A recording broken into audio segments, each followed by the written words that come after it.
লুচি পরোটা এসব তো অনেক হলো। চলো এবার অন্য কিছু শেয়ার করি। রিকোয়েস্ট করব শুরু থেকে শেষ পুরোটা দেখার জন্য, দেখলে বুঝতে পারবে। So hello everyone, welcome to Moumita stream. আজকের রেসিপি লাচ্ছা পরোটা। পরোটা বানানোর জন্য 200 গ্রাম ময়দা নিয়ে নিয়েছি। চাইলে আটাতেও বানাতে পারো। ময়দাতে দিয়ে দিচ্ছি হাফ চামচ নুন ও হাফ চামচ চিনি।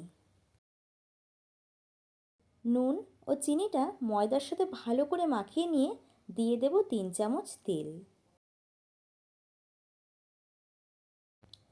ভালো মতো ময়দাতে ময়ান দিয়ে নেব।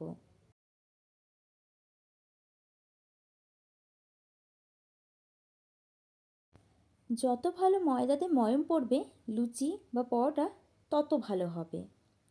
দেন অল্প অল্প জল অ্যাড করে ময়দাটা ভালো মতো মাখিয়ে নেব।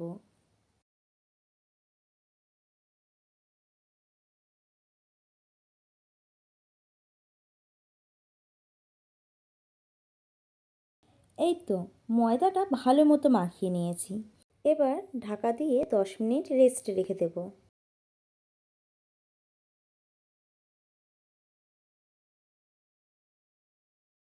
10 মিনিট পর ঢাকা খুলে হালকা হাতে ময়দাটা আবারও আমি মাখিয়ে নেব।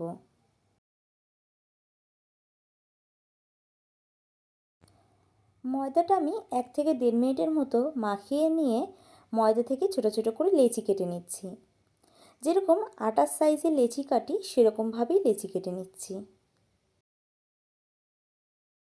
এখানে 200 গ্রাম ময়দায় 8টা লেচি হয়েছে।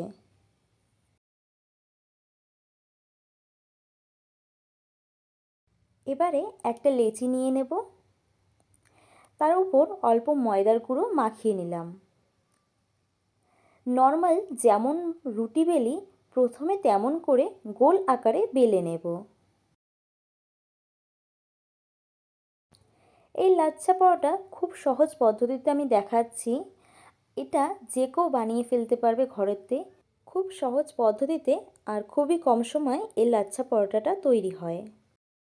একদম রুটির আকারে বেলে নিয়েছি। এবার উপর পিঠে অল্প তেল দিয়ে দেব আর ব্রাশের সাহায্যে তেলটা চারিদিকে মাখিয়ে নেব। তেলের বদলে যদি চাও তোমরা ঘিও মাখিয়ে নিতে পারো। এবার তেলের উপরে অল্প অল্প করে ময়দার গুঁড়ো চারিদিকে দিয়ে দেব।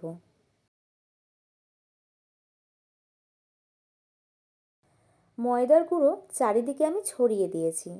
এবার হালকা করে তেলের সাথে ময়দার গুঁড়োটা আমি মাখিয়ে নেব।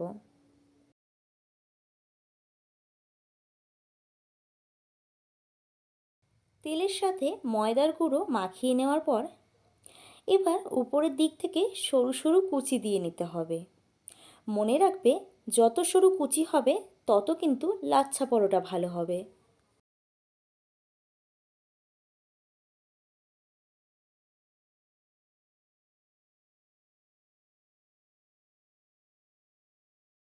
একদম সরু সরু করে কুচি বানিয়ে নিয়েছি। এবার এটাকে হালকা করে একটু চেপটে নেব উপর পিঠটা। বেশি টানা যাবে না, টানলে কিন্তু ছিঁড়ে যাওয়ার সম্ভাবনা থাকে। এবার একদিক থেকে ঘুরিয়ে ঘুরিয়ে গোল করে নেব। দেখো আবার লেচির আকারে করে নিয়েছি। এবার বেলে নেব গোল আকারে রুটির মতো করে। লেচিতে অল্প ময়দার গুঁড়ো দিয়ে দিয়েছি। ময়দার গুঁড়োর সাহায্যে বেলে নিচ্ছি আবারও। আমার লাচ্ছার আকারে বেলে নেওয়া হয়ে গেছে। দেখো খুব একটা মোটাও বেলিনি, আবার খুব একটা পাতলাও বেলিনি।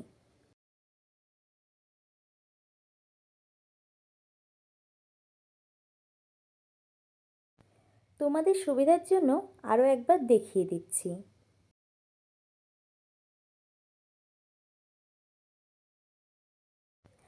যেরকম প্রসেস টু প্রসেস আমি করেছি একদম ওরকমভাবে করবে। লাচ্ছা পরোটা কিন্তু দেখতেও খেতে দুর্দান্ত হবে। জানি না ক্যামেরাতে কতটা দেখা যাচ্ছে বা কতটা বোঝা আছে, বাট সামনাসামনি কিন্তু খুব সুন্দর একদম প্রপার লাচ্ছা পরোটার মতো হয়েছে। চেষ্টা করবে যত সরু হয় তত সরু কুচি দিয়ে নেওয়ার, কারণ যত ভালো কুচি হবে লাচ্ছা পরোটা কিন্তু ততটাই ভালো হবে। পরোটা তো আমরা প্রতিদিনই বানাই, একবার এরকমভাবে লাচ্ছা পরোটা বানিয়ে দেখবে, খুব সুন্দরভাবে তৈরি হয়। আর এটা যদি চাও তাহলে চিকেনের কোনো রেসিপি দিয়েও খেতে পারো, আর নয়তো ভেজের মানে পনির বা আলুর দম এইসবের সাথেও কিন্তু সার্ভ করতে পারো, খেতে কিন্তু দুর্দান্ত লাগে।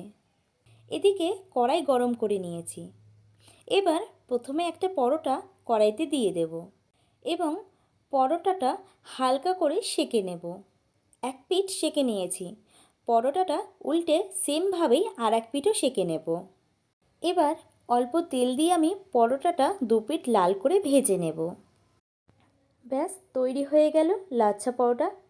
দেখে বুঝতেই পারছো কতটা ইজি। তো ঝটপট করে বাড়িতে বানিয়ে ফেলো এরকম লাচ্ছা পরোটা। আজকের জন্য এইটুকুই। দেখা হবে নতুন এক ভিডিওর সাথে। ততক্ষণের জন্য টাটা।